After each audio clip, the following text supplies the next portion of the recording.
All right, welcome back, everybody. Before we get started, I just wanted to review a little bit of, or just really emphasize in the cases of Commissioner Hanford's testimony today and the slideshow that he gave to us had live links to the material. It had links to reports.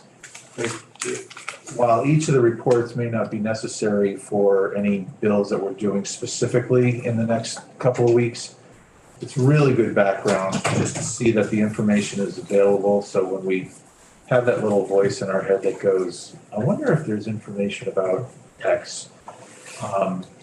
There generally is that kind of stuff. It's just a question for us to learn how to find it. And I was really grateful for him for providing those links. So we're shifting gears a little bit here to talk about the rental registry, and Sarah Carpenter is here. And Sarah Carpenter, how are you, first of all? I'm fine. I was hoping I'd get down to see you today sometime soon. Well, we have, this committee has changed quite a bit since the last time you've seen it. So the first thing we'll do is go around in a circle and introduce ourselves. And then I just want you to introduce yourself and your role, your postgraduate role as the head of the Rental Housing Advisory Board. And just give us a quick history of the rental registry as it appears here. This language is pretty much the same as we've seen for the last couple of years. But let's go around the table first. Representative Tom Stevens from Waterbury. Representative Kathleen James from Manchester. Claudia Lamont, Lamoille, Washington District. Joe Parsons, Topsom, Groton, and Newbury. Nice to see you, Sarah. Emily Krasnow, South Burlington. Ashley Bartley, Fairfax, Georgia. Dennis LeBowning, Lindenville. Hi, I'm Elizabeth Burrows. I represent Windsor 1, which is Heartland, West Windsor, and Windsor. And I'm Larry Leyburn. I represent Essex Orleans District 1. Hi, Sarah. Mary Howard, and I represent Rutland District 6. And Robin Chestnut Tangerman, Rutland Bennington District. All right, Sarah, welcome back. We were, well, at least I was mentally reminiscing about, we started this conversation probably back in 2010. You did. Yes. So here we are still trying to get it across the line. So if you could, we don't have to go back in the history quite that far, but I do, if you can let us know, starting really with what was the Rental Housing Advisory Board and how did we come up with the plan that's in front of us? And she froze.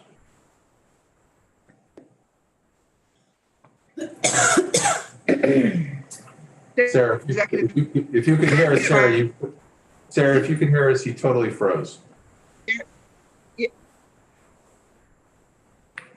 think we need to prioritize that broadband, Bill.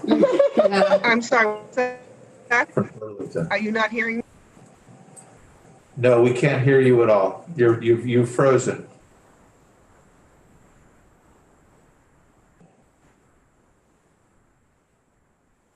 You're not me? Barely. No. Barely. Ask her to try turning her camera on. Sarah, can you turn your camera off? Can. Is that better? Yes. We can hear you now. Okay.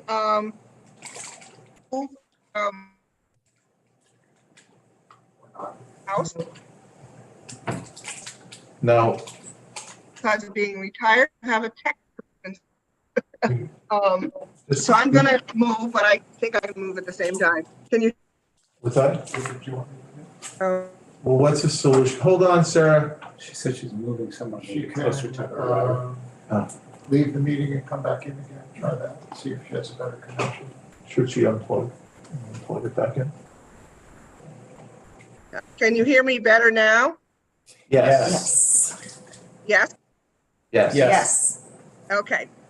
Well, I'm just settled in another part of the house here and we'll try that if that is any better. Is that better?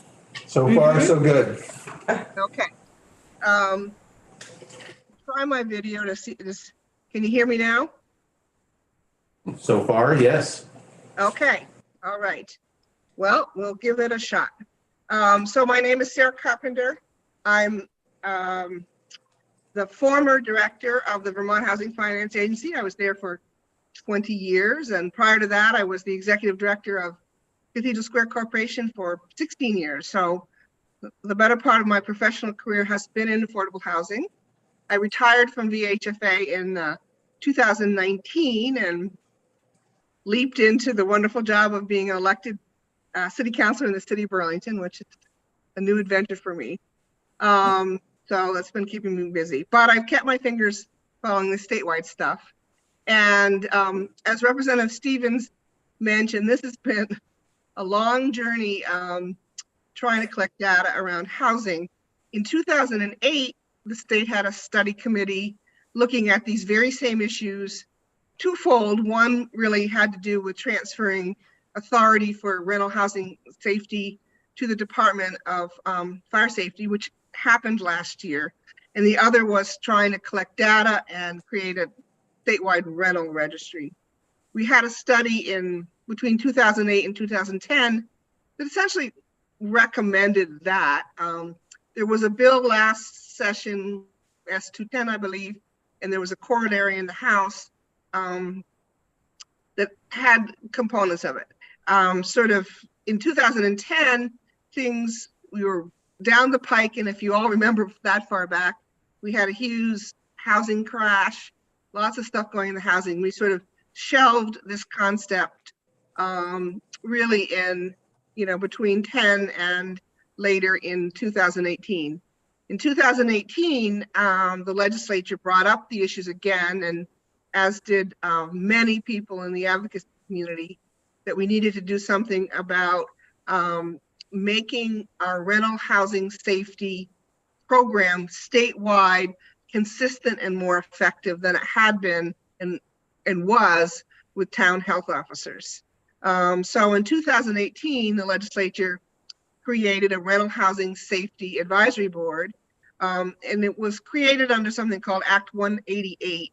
And if you go on VHCD's website, you'll find a page called Act 188. It's probably not all that updated these days, but it certainly gives you the history of what we were starting at. So in 2018, the legislature put together a committee, quite a well-balanced committee of professionals, private landlords, tenant interest, to again restudy the issue of how do we make rental housing safety more consistent statewide. Then sort of fast forward during that session and two years later, we began proposing a piece of legislation that would do just that. And as I said, it had two major components. One was to move the rental housing safety inspection protocols from municipal town officers to the Department of Public Safety, and to create a rental registry which would provide the state with data on rental housing, as well as serve as a funding source for increasing the resources within the Department of Public Safety for the inspection program. We went down the pike on that, and at the end of last session, I believe, now I'm retired and I'm still working on it. And let me just say, the Rental Housing Advisory Board was created in 2019. No, it's 2018. I retired at the end of 19, and I thought, oh, I'll just keep working on this as a volunteer for a little bit. And here I still am. So last year you all passed, I believe it's S10, 210, and I'm sure David Hall will walk you through it. And again, two components: having the rental housing safety inspections transferred to the Department of Public Safety, and creating the registry. So here we are again. And as I understand it, Representative Stevens, 276 that you're proposing is really the registration part of the bill that we have proposed all along, but was part of a compromise The governor previously was not that happy with the registry, and to get the rental housing safety code part of the bill passed and through, you all offered a compromise to let that happen, and that has now happened. As I understand, Department of Public Safety is beginning the process of correlating with the towns, town officers, transferring the duties. They're in the process of hiring staff to do that. But effectively, as I understand, there was really only 1 year of funding when that was approved last year. And so 276, I believe, is hopefully an attempt to do the registration part of the program as well as potentially be a fee source. There's lots of data out there, and if committee members let me know, we can pull together. Last I remember, there was about 12 communities in the state that already have rental registries and charge a fee. Burlington being the biggest, but there are a number of others.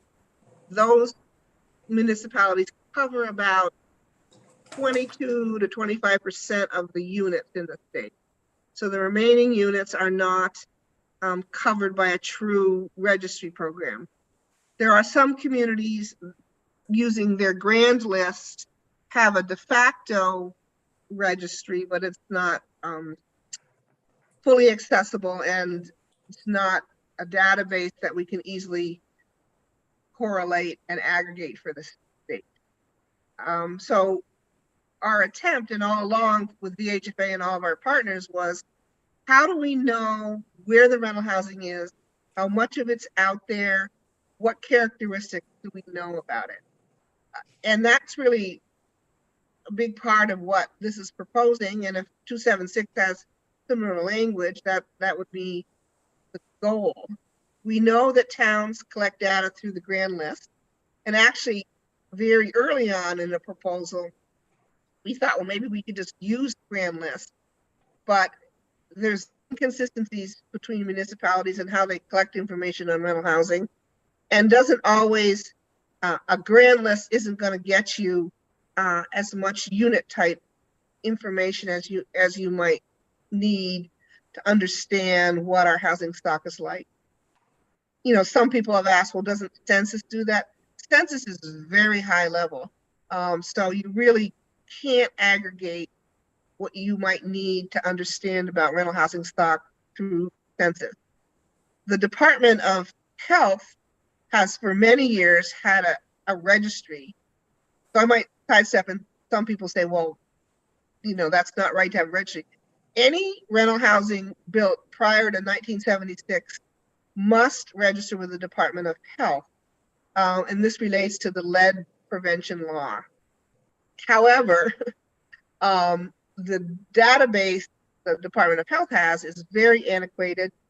They've been a partner, and they've been waiting to hopefully participate in a statewide database with upgraded technology to help them meet their mandate to identify where pre-1976 units are located. So there already exists in the state a database, albeit technically very poor and not complete. Subsequently, again, to the 2018 E911 database came on board. So that's another database that exists out there that identifies multifamily rental properties, but it doesn't really tell you truly where all the rental property is. It just identifies it by building type. If it's 2 units or more, E911 can identify that. But you don't know, for example, if it's an owner-occupied duplex, or would you know about single-family homes that are rental properties. Last I understood, about 20% of our rental stock are detached single-family homes. So that's a significant part, particularly in our rural area. Again, the proposal that we were building on was to embed within the Department of Housing and Community Affairs a staff person whose job it would be to support that and give the department the technology to do a rental registry. And with it, we would ask a modest fee from the property owner to contribute to the cost of that activity, as well as support staff in the Department of Public Safety who do the inspection. The original proposal, which is now getting on to 3 or 4 years old, had a $35 fee. For reference, Burlington's fee is $110 a unit and going up, and I think a couple others are more in that range. There are some communities that are in the $25 range, but most of them are above $35. So that's kind of the short version. I don't know, Representative Stevens, if you want me to walk through any of the specifics. It's pretty well outlined in 276, but I understand you're going to have a walkthrough soon, but I'm happy to answer kind of any questions about the background and certainly my opinion about the need for this data. It's always interesting to me that there's been some resistance, but this is data we really need. And the, well, first the factoid, how big a business is renting apartments? Big. We have, last I recall, about 80,000 rental units.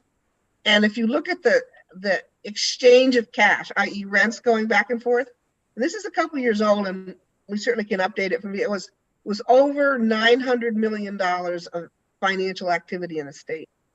It's probably close to $1 billion. I mean, there's a lot of cash exchange in the rental housing market. And it shocks me that we, the state of Vermont, don't want to know where that business is and where it's located. And the 900 million, which I had from a few years ago, really came out of census, which is often not totally accurate, or not totally accurate, tends to be underreported because they just don't have access to certain information. And sort of layered into that has been the growth of the short-term rental housing business, which we know is become bigger and raised rents effectively. I mean, renting one house for 1 month, you tend to get less rent than renting one house for 30 nights. So we don't even have that information. Part of the conversation, certainly in 20 to 22, was pushed by the growth that we had seen in the years before that, with short-term rentals, long-term rentals being converted to short-term rentals, and no understanding of where they existed. You did pass some legislation that requires short-term rentals to register with the tax department, and that's obviously for the purposes of collecting the room and meals tax. But that's all it does. And things like platforms like Airbnb aggregately collect that information on behalf of their clients. So it doesn't drill down to some of the level that we would be interested in. It also doesn't give us any information about conversions, long-term rentals that may have converted to short-term or vice versa. So we really there's a dearth of information around that industry. We had many supporters on the rental registry part of the bill last session, including the Chamber of Commerce, including the hospitality industries, who really want to understand, where does that industry exist? And we can't, because we don't know where they are. The Secretary of State may know that somebody owns a building as part of an LLC that's rental, but you don't have really good data on where those units are located. Representative Chestnut Tangeman. Thank you for this history. I'm curious, what, besides the obvious information of how many rentals, where they are, and knowing that they are safe rental units, do you see other ancillary uses for this data collected? Well, I mean, the obvious is planning and building purposes. So we would know it by community or sub neighborhood. So what neighborhoods have rental housing? What's, where does it exist? That's probably the primary. Some of the information that's listed in 276 that we asked was also contact information. I mean, there's been a lot of activity around rental housing in the last couple of years. For instance, during COVID, when you all implemented some of your COVID funding programs and the emergency rental assistance program and the early versions of VHIP, how do you get information to property owners? There's no way to, other than effectively the press, to get that information out there. I mean, you all had allocated, gratefully, millions and millions of dollars, and we had nowhere to get information to owners. No way. Over the years, lots of things have passed. No way to educate owners. A few years ago, when we required everyone to have CO2 thing in their house, how do you tell them? So it really has been, and it's not an industry because it's pretty broad. It's not like one type of owner. We have many kinds of owners. There is a landlords association, but that's voluntary and tends to be the large landowners. And we hear a lot about, oh my gosh, most of the landowners are small. We don't know that. We really don't know that. Do you own 2 units, 20 units, 200 units? We don't know that. So a lot of our speculation about the housing industry is just that. Lots of states have registries, so this is not a groundbreaking proposal. And lots of states require people of all varieties of industries. I mean, we ask barbers to register and dog groomers to register, and it's not like this is a unique request. The Secretary of State, I understand, has thousands of or hundreds of industries and thousands of registrations. We actually had explored that, but because of the volume of business at the time, the Secretary felt like that wouldn't be the best portal to go to. And we felt that DHCD would be the best portal because they work a lot out there in the industry. They have lots of interest and contacts. They would be the agency most likely to want to transfer information to property owners. So that's sort of how we landed with that proposal, as opposed to, say, the tax department or the Secretary of State.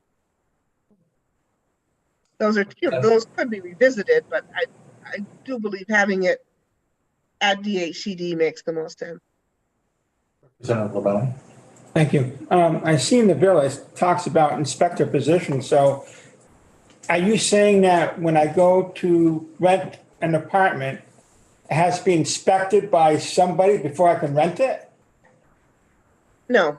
If you look at what S210 passed last year, it transferred the authority for complaint-based property code enforcement inspection. So right now, the state of Vermont has a rental housing safety code. It's been in existence for many decades. To be honest, it's not a high bar. So if you're a tenant and you call your landlord to fix something, and your landlord doesn't fix it, you have no heat, you have no water, who do you call? Up until last year, who you called was your local town health officer, who was a volunteer. And good-hearted volunteers, but many towns can't find the inspectors. Actually, by default, if your town can't find an inspector, it used to be the chair of the select board. So we had many problems with who does a tenant call for the rental housing code inspection? Now, mind you, we have a fire safety code inspection program as a companion. And for many years, if it was fire safety related, you would call the Department of Fire Safety. So you could be in a circumstance where you're a tenant, it's fire safety related, but let's say sewage is bubbling up. Well, the fire safety guy is not going to do the sewage stuff. So you'd have two different types of inspections. Your town health officer would be the one you'd call, honestly, if you could get them. And many of them would respond, but would say, I'm not trained. I don't know how to do this. I don't know how to properly assess it. So that was a long-winded way of saying the money is to increase the number of inspectors within the Department of Fire Safety so they could do both types of inspections. We did a survey with the Department of Health and Safety of all the town health officers and found actually that there was significant overlap between what the paid fire safety inspectors were already doing and what was responsibility of the volunteer town health officer. So it wasn't like we needed hundreds of new inspectors because the fire safety inspectors were already in the home. And this was to expand the fire safety department by 5 people to pick up the other stuff under the rental housing safety code. And we had lots of discussion about proactive versus complaint-based. The current system in the state of Vermont is complaint-based. Some communities like Burlington do an inspection every 5 years. We've actually heard from landlords that they don't mind that at all because it helps them keep compliant. It's like a free inspection. But as it exists now, this would be complaint-based.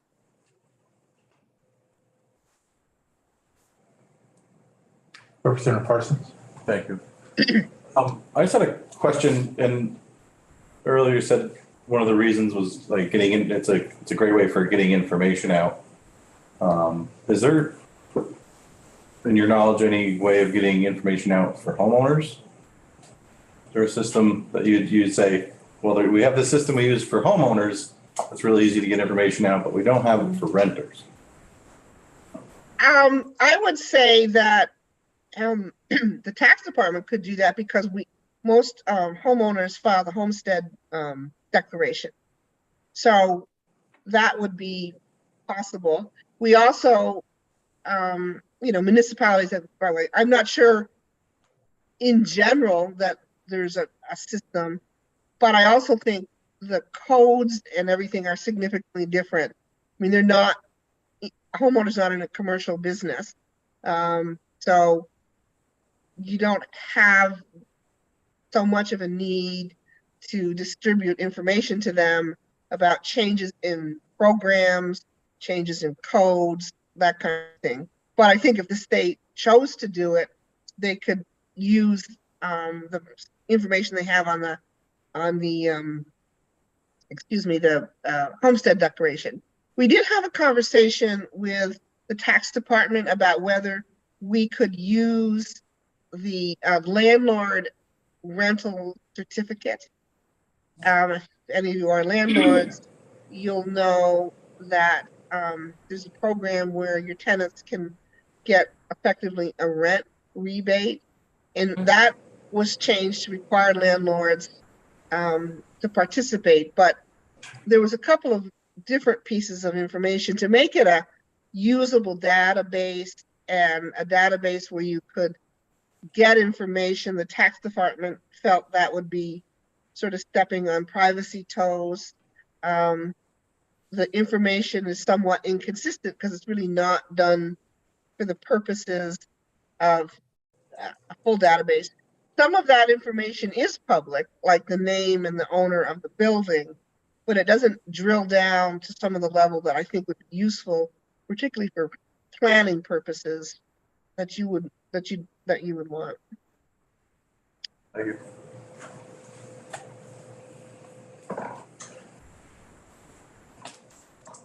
So Sarah, right now, the money that was put into the bill last year, I mean, the Department of Fire Safety was to ramp up there, and there is a starting, basically the 400,000 was meant to cover a certain amount of time in lieu of fees, because we weren't collecting them at all. Do you have any knowledge of, I mean, we can obviously call in the Department of Fire Safety for an update. I'm just curious to know whether you've been following it closely enough to know what's going on there. I haven't. Essentially, it was sort of a first-year number that was plucked out of the budget because the technology and the support for the rental registry was not funded.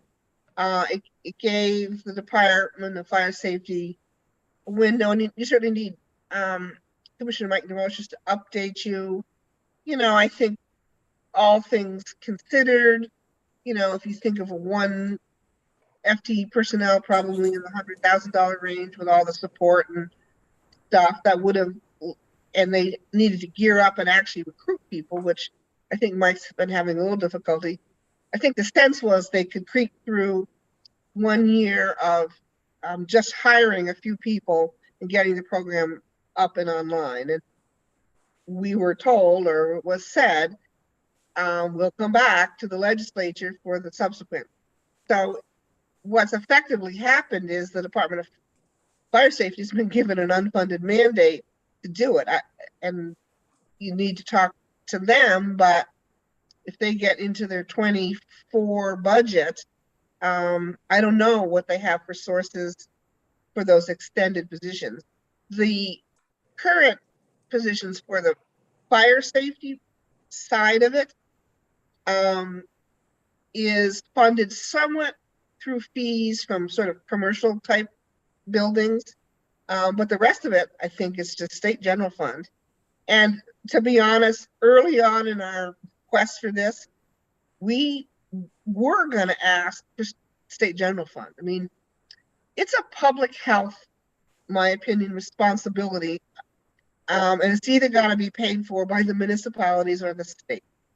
In most states, the state pays for it, or the county or the town. But increasingly, because it's an added expense, people have been charging effectively user fees for it. So there are a few towns in Vermont where they actually have paid staff doing the function of a health officer. Oftentimes it's part of the fire department, so they're wearing double dipping hats, but it's effectively paid for by the town budget.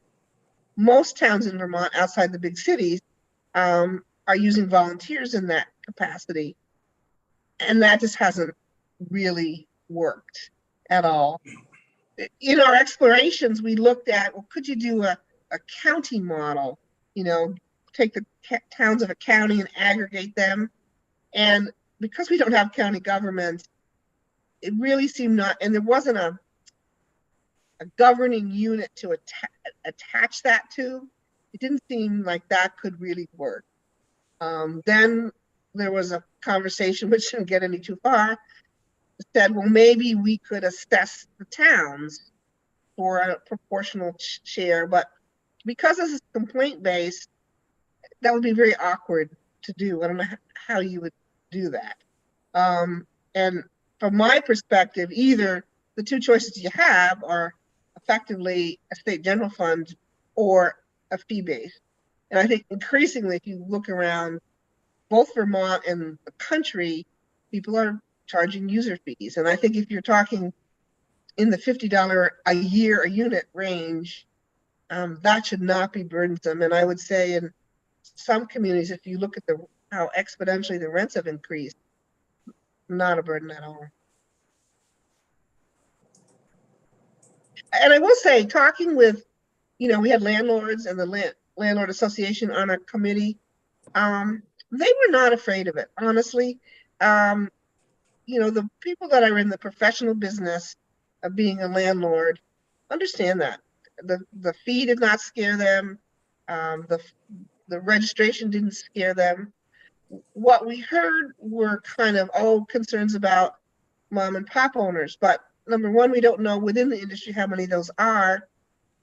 And number two, you're in a business, you know, even if you only own 2 units or 1 unit, you're charging somebody money for a business. And it's part of running your business. And I don't think, my opinion is that that necessarily exempts you from paying a fee or registering.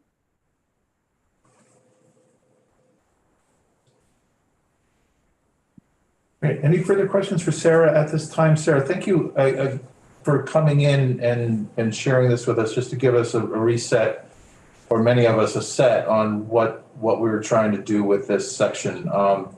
It's kind of amazing to look at a bill that's only 6 or 7 pages long as opposed to 25 or 30 or whatever the last several versions of this have been, but that speaks to the fact that 3/4 of the bill passed last year, and this was just a section that didn't get across, so. Well, I really appreciate you bringing it up, and I do think it's important for the state to understand where our rental housing stock is. You know, we're in a housing crisis, and we still don't have great data on it. And I think we can't expect the many small towns we have to take on that burden individually. It just doesn't make sense. I think it overarching, you know, like building codes in the state of Vermont are done by the state. Fire safety codes are done by the state. The rental housing safety code, which I don't know if it's attached, I certainly can get it to you. That's things like, you know, sanitation, heat, water. It's pretty basic stuff. And, you know, you don't want to go very long without any of them. And we need a system to do it. And it makes perfect sense for fire safety to be responsible for it. They're the professionals. But it did add, I think in total, it adds about 6 or 7 positions statewide between DHCD and that department, which in one way is modest, but I don't think a small user fee from a landlord breaks anybody's bank and makes sense. All right. Well, thanks, everybody. Thank you, Sarah. We'll Thanks, be in Sarah. touch. Thank you. Thank you for being available on short notice, and we will see you soon. Okay. Thank you very much. Thanks. Yeah. All right, we can go off. All right,